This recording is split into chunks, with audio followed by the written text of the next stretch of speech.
Hello people of YouTube, it's Deepak here and welcome to Rogue System. Today I'm going to demonstrate basic manoeuvring in the Flying Fox, which is the standard ship that you'll find in the Steam release of the game. This will ape the content that you will find in tutorial number 2 in the game itself. So we're going to cover the basics of manoeuvring a ship in a zero-G frictionless environment. This is quite different from flying in an atmosphere, as there's no drag, so all of your motions will continue until you counter them. We will be demonstrating translational controls, so the up, down, left, right, fore and aft, pitch, roll and yaw, as well as the MTS booster throttle and the MTS booster deflector. So make sure in your controls that you have all of these set before trying to continue. Okay, so it's time to demonstrate how these controls work, so I'm going to push myself off and get into the pilot seat. And we want to safe the seat as normal.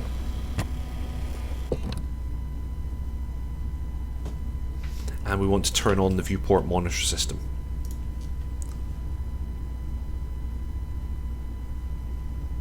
And there we go. So we're facing this planet in front of us, and we have space all around. So the first thing we're going to take a look at is attitude. Now your attitude is the direction in which you're facing. You can alter it using the pitch, roll and yaw controls. So first things first, I'm going to pitch up for a moment, and I've now let go of the stick. You'll have heard the RCS thrusters fire in order to start my upward pitch, and even without me touching the controls that will continue forever. So what I need to do now is I need to pitch down, and I can cancel that out. There we go, we're pretty close. We're rather stable at this point. So let's demonstrate changing our attitude on multiple axes and see exactly what happens. So I'm going to yaw to the right for 3 seconds and then release. So we're now yawing to the right. I'm going to push my stick to pitch down for just 2 seconds and release. So we're now yawing and pitching. And finally I'm going to roll to the right for 4 seconds and release. So I'm now not touching the controls, but as you can quite clearly see, the ship is spinning wildly. This could be quite a dizzying situation. Imagine if you were playing this game using Oculus or a similar VR headset, you might get a little bit ill doing this kind of thing. So what I'm going to try and do now is zero out this movement. Now it's quite difficult to do manually, and once I've done it manually I'll demonstrate how the autopilot does it, which is much simpler. But in effect all you should have to do is make the opposite movements that you made to enter the spin. So if I rolled right for 4 seconds, if I now roll left for 4 seconds, that should approximate me having zeroed out the roll. And if I now pitch up for 2 seconds, that should be the pitch just about out. And if I yaw to the left for 3 seconds, that's okay, it's not exactly right, but as you can see it's not entirely simple to just do this by eye. We're just about there. Okay, there we go. Right, so that took quite a bit of effort, and if you were in, I don't know, a docking situation or in combat or something like that, that would not be ideal. So luckily the ship is fitted with an autopilot system. So what I'm going to do is I'm going to repeat that process, but this time I'm going to let the autopilot get us out of it, and you'll see that actually that reduces pilot workload quite significantly. So again I'm going to yaw to the right for 3 seconds. Okay, I'm going to pitch down for 2 seconds, and I'm going to roll to the right for 4 seconds. And again, we are spinning wildly. So, if I look on the left panel here, first I need to set AP allow, and that engages the autopilot systems. And first I'm going to cancel out the roll. So I'm going to hit roll hold, you'll hear the thrusters firing, and it will then zero out my roll. I'm now going to do the same for yaw, and you'll hear those thrusters firing. Still firing. Might take it a bit of time to cancel out all that yaw, and then finally we're going to do the same for the pitch by enabling pitch hold, and you'll hear those thrusters firing as well. Give it a little bit of time and it should stabilize us. Done. There we go. So, that was far simpler. It's good to get the computer to do things for you from time to time. So, now that these modes are engaged, I can still maneuver, but as soon as I let go of the stick, they're countered. Now, the autopilot cannot change the laws of physics, as Scotty famously said, you can't change the laws of physics. So, as long as it takes me to create a particular situation, a particular amount of rotation, it takes just as long for the autopilot to counter it. So, in effect, you want to get a feel for that and let go of your controls, the right amount before you reach the angle you desire. So, the RCS, the Reaction Control System, it uses small thrusters all over the ship. I've just demonstrated changing my attitude by pitching, rolling and yawing. I'll just switch to the outside view and see if I can show you some of these thrusters. You'll see that to roll, we're firing thrusters in opposite directions either end of the ship. And to yaw, we're doing something very similar. It's much more obvious from above.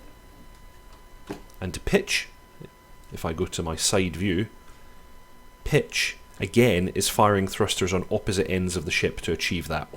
So that's how you do changes of attitude. If you want to actually translate the ship, i.e. move it left, right, up, down, forward or aft, the system will the RCS system that is, will fire these thrusters together.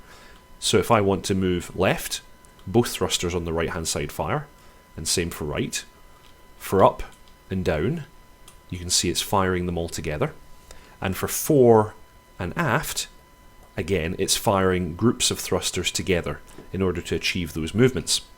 So, what I'm going to do now is I'm going to demonstrate translation, and I'm going to do that by finding a point of reference, because it's very difficult to show you that unless you can see something that I'm moving in relation to. So, luckily, the OBT Campana is nearby. We're going to go and visit it in order to demonstrate these movements. So, let me see if I can find it. If I turn on my sensors, there it is. I'm going to select it and I'm going to attempt to lock. That will get us some more useful information.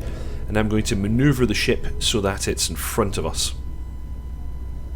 There we go. We can see it right there, locked up. On the top we have a range, and on the bottom we have a closure rate.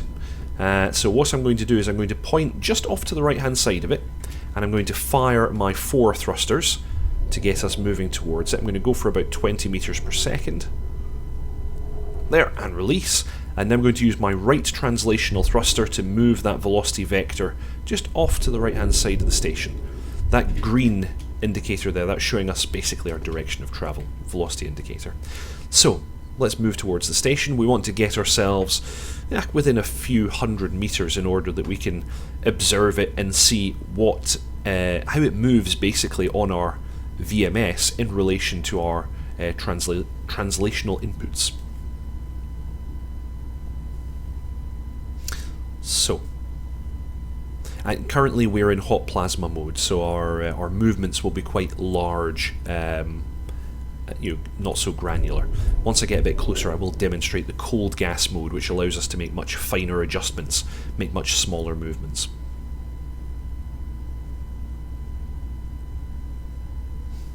Let's accelerate a bit more, get there a bit quicker. 30 meters a second. Just need to make sure I actually slow down in time. We don't whiz right past it.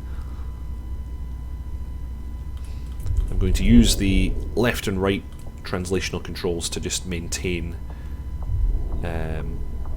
our velocity vector where we want it to be. Okay, I'm thrusting 4 now because we're getting quite close. That's us within 300 meters. I'll get to 200 meters and then I'll try and cancel this out. Let's speed up a bit.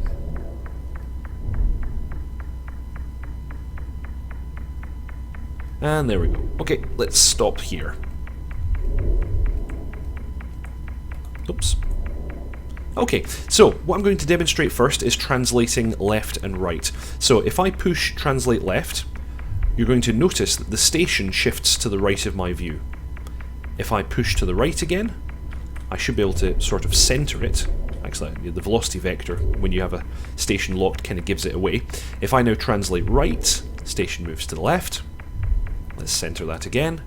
If I translate up, station moves down. If I translate down, station moves up. So it's quite simple to get a feel for that and to maneuver in relation to something like an OBT. So that's in normal plasma mode. I'm going to switch to cold gas mode only now. Now what this does is this turns off the ionization and the superheating. You're basically just ejecting gas straight out of the ports. So this gives you much finer control. You can see I still have a closure rate. So if I now, there we go, I'm at 0. If I carefully fire those thrusters, I've managed to 0 off my closure rate, and also you can see that my translation up, down, left and right is much, much finer now. It's much, much smaller movements that we're getting.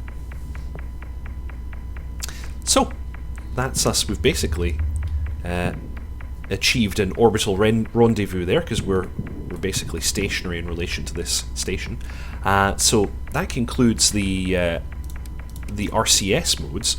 What I'm going to demonstrate next is the boost system, the MTS boost. This gives us the ability to move more quickly forward and aft than the normal nozzles would allow. You'll see that there are 2 large nozzles at the top and bottom of the ship. I'm actually just going to rotate so we're not facing at the station anymore, and I'm going to fire the main MTS boosters, and there you can see them firing. That diverts quite a lot of the plasma away from the normal RCS nozzles towards the boost nozzles. I'm just throttling back now. So we're now thrusting forwards. If we wanted to 0 that off, we'd have 2 choices. We could turn the ship 180 degrees and fire the thrusters in the opposite direction, or we have the thrust deflector on the MTS system, and this allows us to continue facing in the same direction, but to, it's almost like a thrust reverser in a modern jet, fire the MTS forward, or divert the plasma forwards. And I'm going to 0 that off again and turn off the deflector. Now, something that's worth noting while you're making these boost maneuvers is you should really look at your orbital data on the right hand side of the VMS here. It will give you information about your orbit around the currently orbited body. You've got your altitude, which is just your current altitude within the orbit, but more importantly you have your apoapsis and your periapsis. Now, your apoapsis is your highest point within the orbit, and your periapsis is your lowest point. You don't really want either of these to get, well, your periapsis should not get particularly low, because you could enter the atmosphere, and this ship is not designed for atmospheric flight. You also have time to the current apoapsis or periapsis, whichever you're making your way towards, which is quite useful. Velocity is just your current speed in relation to the body. Period is how long it takes for you to complete a full orbit. Your eccentricity is the shape of your orbit. When it's at 0, you have a perfectly circularized orbit. Between 0 and 1, your orbit is elliptical. When it hits 1, it's parabolic, and greater than 1 is hyperbolic. And then your zenith angle is basically, it's the angle between your current velocity vector and a line drawn between the center of your ship and the center of the body that you're orbiting. It's normally going to be about 90 degrees for a stable orbit. You can see mine's 88.91 right now. So, finally, we're going to take a little look at a couple of additional MTS modes. One of them is emergency boost power. Now what this does is this diverts more of the plasma away from the RCS thrusters and to the boost nozzles. This allows you to accelerate much more quickly, at the cost being that your maneuvering is greatly inhibited. Something to note is that in this mode you can damage the MTS system because it can generate a lot of heat. And lastly, the final mode is RCS only. In RCS only mode, the boost nozzles are deactivated entirely, and you just have access to the maneuvering thrusters. So you just have the ability to change your attitude and to translate. There's no, moving the MTS throttles will do nothing at all in this mode. Okay, and that concludes the tutorial. I hope that you all enjoyed that and found it somewhat useful, and I'll see you all next time.